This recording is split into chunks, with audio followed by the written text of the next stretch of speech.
धीरे धीरे वह समय आ जाता है। वशिष्ठ ऋषि महाराज दशरथ के पास आते हैं और महाराज दशरथ से पुत्र कामेष्ठी यज्ञ कराने को कहते हैं। पुत्र कामेष्ठी यज्ञ एक ऐसा अनुपम यज्ञ था जिस यज्ञ से पुत्र की कामना से पुत्र प्राप्त होता है, और ऐसा यज्ञ न पहले कभी किसी ने कराया था, न कराने के लिए सोचा था। अपने आप में एक नया यज्ञ, चारों ओर चर्चा होती है कि महाराज दशरथ एक बहुत ही अनुपम यज्ञ कर रहे हैं, पुत्र कामेष्ठी यज्ञ। अब उस यज्ञ को करेगा कौन? तो महादेव का वह यज्ञ है, और जो महादेव का बहुत बड़ा भक्त होगा, ज्ञानी होगा, वही उस यज्ञ को करा सकता है। तो महादेव के एक बहुत बड़े भक्त हैं श्रृंगी ऋषि। उनके माथे पे एक सींग था। क्यों? क्योंकि जैसे नंदी महाराज के सींग होता है, वह भगवान से मांगे थे कि हमको भी एक सींग दीजिए, ताकि हम पूरा तो नहीं लेकिन आधा नंदी तो अपने आप को समझे। और महादेव की एक ऐसी कृपा होती है, ऐसे स्वामी महादेव हैं कि अपने सेवकों को अपने से दूना हर चीज दे देते हैं। महादेव जी के 5 मुख हैं, रावण को उन्होंने 10 मुख प्रदान किए।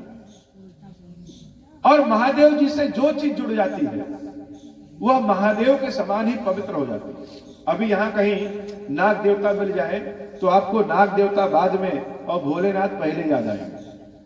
रास्ते पे चलते रहिए, कोई एक रुद्राक्ष कहीं मिल जाए तो रुद्राक्ष बाद में और महादेव पहले याद आएंगे। तो महादेव से जुड़ने वाली चीजें महादेव के समान ही पवित्र हो जाती है। तो श्रृंगी ऋषि ऐसे भक्त हैं कि आज भी जब हम शिव जी का अभिषेक करते हैं तो जिस पात्र से जल की धारा या दुग्ध धारा निकलता है उसका नाम क्या है? श्रृंगी। हमेशा के लिए शिव जी के साथ श्रृंगी ऋषि का नाम अमर हो गया। तो श्रृंगी ऋषि को बुलाया गया। श्रृंगी ऋषि आचार्य के रूप में और वशिष्ठ महर्षि देख रेख के रूप में, यजमान के रूप में दशरथ जी, कौशल्या जी, देवी कैकेयी और देवी सुमित्रा यह यजमान होते। यज्ञ शुरू होता है, यज्ञ में आहुति पड़ती है और विभिन्न तरह की आहुतियां पड़ती है। यज्ञ में चारों ओर यज्ञ की खबर फैलती है, लोग दूर दूर से आते हैं यज्ञ देखने के लिए, बहुत भीड़ जुटती है। और मुनि क्या करते हैं कि मंत्र के साथ साथ भगत सहित मुनि आहुत दीने, मंत्र के साथ साथ भक्ति और श्रद्धा के साथ स्वाहा स्वाहा स्वाहा कर रहे हैं। तो ज्ञान से तो महादेव की सेवा पूजा हो सकती है, लेकिन महादेव सदैव आपके श्रद्धा और भक्ति से ही प्रसन्न होते हैं। यह श्रद्धा कौन है? यह श्रद्धा ही देवी पार्वती। मानस के शुरुआत में किसी की वंदना है तो शंकर जी और पार्वती जी की वंदना है। मानस के शुरुआत में बता दिया गया है कि पार्वती माता और भगवान शंकर का स्वरूप कैसा है? श्रद्धा विश्वास रूपिणो। श्रद्धा ही देवी पार्वती है, और जहां देवी पार्वती है वहां शंकर जी आ ही जाते हैं, और जहां शंकर जी हैं वहां देवी पार्वती आ ही जाएंगी। तो श्रद्धा ही देवी पार्वती और विश्वास ही भगवान शंकर है। तो श्रद्धा सहित आहुति स्वाहा स्वाहा स्वाहा होता है। भगत सहित मुनि आहुति दीन है। उस आहुति से शंकर जी बहुत प्रसन्न होते हैं। और सबने देखा, जैसे यहां भीड़ लगी है वैसे बहुत भीड़ लगती है, और लोग देख रहे हैं कि यज्ञ कुंड से एक विराट पुरुष और एक बहुत ही सुंदर स्त्री प्रकट होती है। शरीर उनकी लाल रंग की है, लालिमा, जैसे साक्षात अग्निदेव ही शरीर धारण कर लिए हो। भगवान शंकर जब शंकर स्वरूप में होते हैं तो देवी पार्वती के स्वरूप में होती है। भगवान शंकर जब ब्रह्मा स्वरूप में होते हैं तो देवी शारदा के स्वरूप में होती है। भगवान शंकर जब विष्णु के स्वरूप में होते हैं तो देवी लक्ष्मी के स्वरूप में होती है। भगवान शंकर जब देवराज इंद्र के स्वरूप में होते हैं तो देवी शची के स्वरूप में होती है। भगवान शंकर जब अग्नि के स्वरूप में होते हैं तो देवी स्वाहा के स्वरूप में होती है।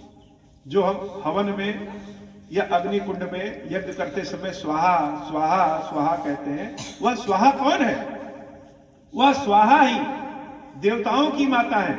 जैसे हमारी माता हम अपने बच्चों को भोजन कराते हैं, वैसे ही स्वाहा अम्बा देवताओं को भोजन कराते हैं। जिसका भी नाम लेकर के ओम श्री गणेशाय स्वाहा, तो वह जो हवन कुंड में हविष्यान्न पड़ता है वह गणेश जी को समर्पित हो जाता है और देवी स्वाहा उनको भोजन कराती है। हमारे पितरों को जो भोजन कराता है वह देवी स्वधा है। जब पितृपक्ष आता है तो हम जो पितरों को भोजन कराते हैं वह स्वधा देवी के नाम से। तो स्वाहा ही देवी पार्वती के स्वरूप हैं और अग्नि ही भगवान शंकर है। तो भगवान शंकर और माता पार्वती का जो वह स्वरूप यज्ञ कुंड में प्रकट हुआ, उनके हाथ में एक पात्र था। वह पात्र क्या है? वह पात्र है कलश। नवरात्र में हम लोग कलश स्थापित करते हैं। वह कलश का पात्र लिए। कलश क्या है? क से काली, ल से लक्ष्मी और श से शारदा। जहां महाकाली, महालक्ष्मी, महाशारदा का वास है, वही कलश है। वह कलश लेकर के प्रकट होते हैं और उस कलश में क्या है? उस कलश में खीर रहता है।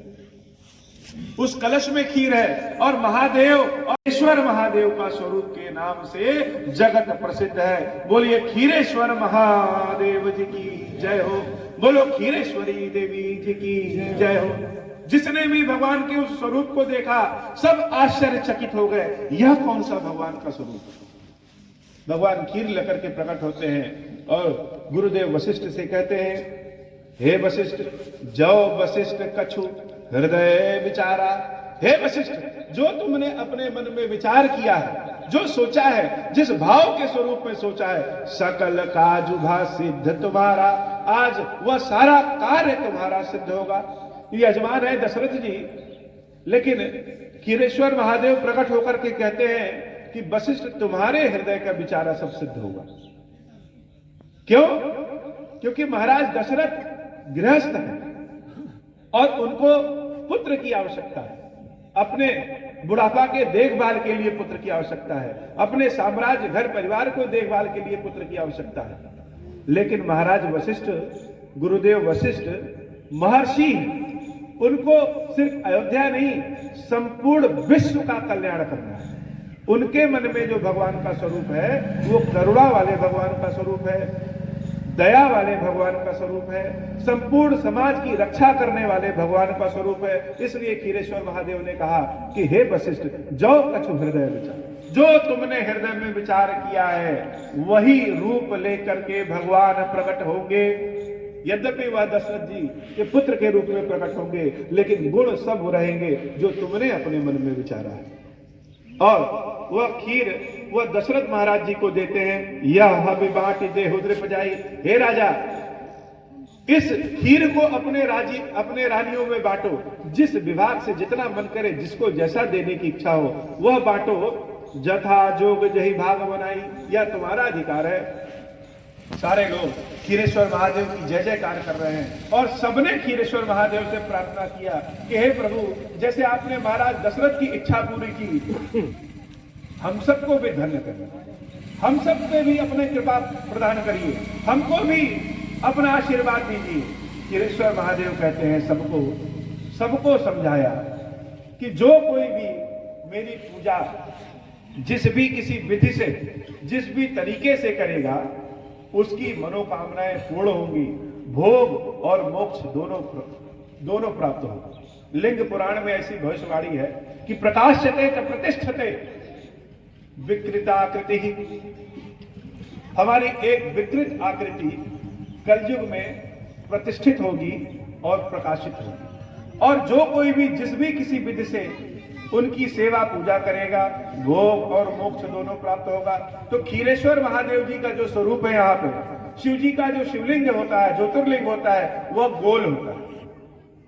यह शिव खीरेश्वर महादेव जी का जो स्वरूप है, यह दीपक में जो ज्योति जलती है उसके आकार की। इसलिए यह स्वयंभू ज्योतिर्लिंग है और यह इनको बनाया नहीं गया है। इनका यह विग्रह स्वयं नर्मदा नदी में प्राप्त हुआ था। भगवान ने स्वप्न दिया हमें और स्वप्न में वैसे वैसे ही बताया जैसे जैसे यह प्राप्त हुए, और इनको हम ले आकर के चौपला के पास इनको स्थापित किए। यह खीरेश्वर महादेव की इच्छा है कि वह यहाँ पे स्थापित होना चाहे।